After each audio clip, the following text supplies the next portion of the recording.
If you've ever fought with a VA to get a mental health claim, you probably came across the word nexus. Simply put, a nexus is the bridge between your current mental health struggles and what happened during your military service. Without this bridge, you will not be able to pursue a mental health claim. But here's the frustrating reality.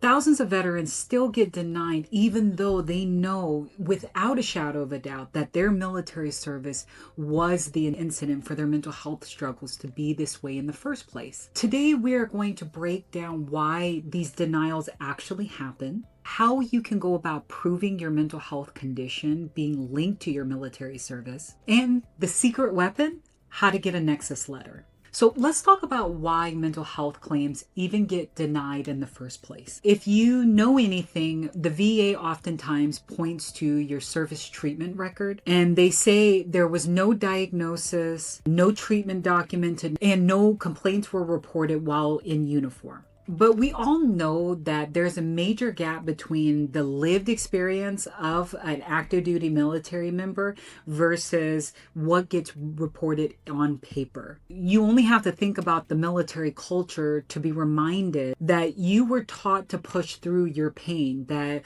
reporting anything or asking for help could get you ostracized, potentially risk or jeopardize your career, your security clearance. And not only that, there was definitely a major stigma that to ask for help meant that you are weak or that you were letting your team down. This was something that I lived and breathed day in and day out when I was in the service too. So here's a real life example. You come back from your deployment and you are no longer the easygoing, chilled person, happy-go-lucky person. In fact, you're more irritable, you're anxious, you keep having dreams and flashbacks about your deployment, and you are changing and you sense the change. And the moment you think about, oh, should I get help? One of the first things that you notice is that you look around and you notice that people are maybe not having a reaction. You're the only one that feels like you're struggling. That might be the first deterrent for you to even ask for help. But then you think about the consequences of asking for help. That means that you would have to take time off. That would mean that if you had held a position in the military where it required you carrying a weapon, that you might not be allowed to carry your weapon. And if you're not able to do your job, it means someone else is taking over, and the system or the military culture makes you feel really crappy for even thinking that you can take time off. So we start with mental health symptoms that you can visibly and viscerally feel, to having to swallow it, having to hide it because of the trouble that you believe it can cause. And so when you think about this mentality, it prevents you from reporting anything. And thus, your service treatment record doesn't show a single piece of evidence that you were struggling, even though you did. And unfortunately, this gives the VA the allowance to deny your claim. A big mistake a lot of veterans make is trying to identify the cause of their condition. And I highly recommend that you reframe that thinking, because it's not about the cause, it's about the contributing factor that is responsible for your mental health being what it is today.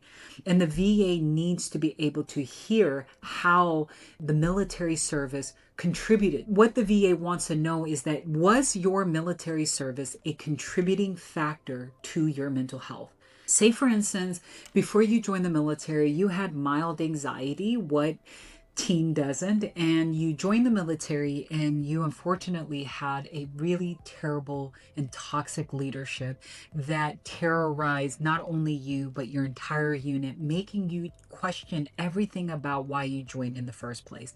And as you are trying to navigate this structure called the military, where you're not allowed to show that you're struggling, you maybe have developed ways to cope by either suppressing all of your emotion or lashing out at family. And so you get out of the military and your symptoms become way worse, where now this irritability is turning into you having outbursts at work, that it's creating very long and painful moments of depression, and then you end up experiencing a lot of anxiety within that. What I just described demonstrates how you could have something like a mild experience before joining the military, but because of the environment that you actually experienced in the military could have exasperated or aggravated what was there. And it is showing and demonstrating that your military service was a contributing factor to your mental health. There are three components that you have to think about: biological, meaning within; environmental, which was outside of you; the stress factor in and of itself, like in this example, the leadership. So it is not about black and white thinking, it's about taking a complete look at your experience to see if the military was a contributing factor. What do you do when your service record is empty of any evidence that you were absolutely struggling with mental health? Well, you're going to need a Nexus letter. And a Nexus letter is a letter that comes from a professional who bridges the gap, that assesses whether or not your current mental health was contributed by your military experience. A basic Nexus letter is okay, but it leaves room for the VA to argue. So you need a differential Nexus letter. A differential Nexus letter not only states connection, evaluates alternative explanations, and rules out other likely causes. For example, VA might look at your post-service life and say it's because of those stressors that you actually have mental health issues. And a differential Nexus letter not only takes a look at your pre and post-service head on, it directly highlights how your civilian life is not the primary cause for your mental health. In fact, we bring back the focus on your military service as the primary vehicle for your mental health being impacted in the first place. So if you have been denied by the VA because they state simply that there was no cause, or if you're filing for the very first time, a proper mental health evaluation is the proper next step. I specialize in complex mental health evaluation. Not only do I take in my extensive experience as a clinical psychologist into the fold of these evaluations, but I also lean and borrow from my own experience in the military and having lived through the military culture, and especially serving during a time where mental health is definitely something that was taboo and not talked about openly. If you are seeking a Nexus letter to include in your VA claim, please head on over to my website at essentialveteranservices.com. If you haven't already, subscribe to this YouTube channel where I talk about mental health and veterans.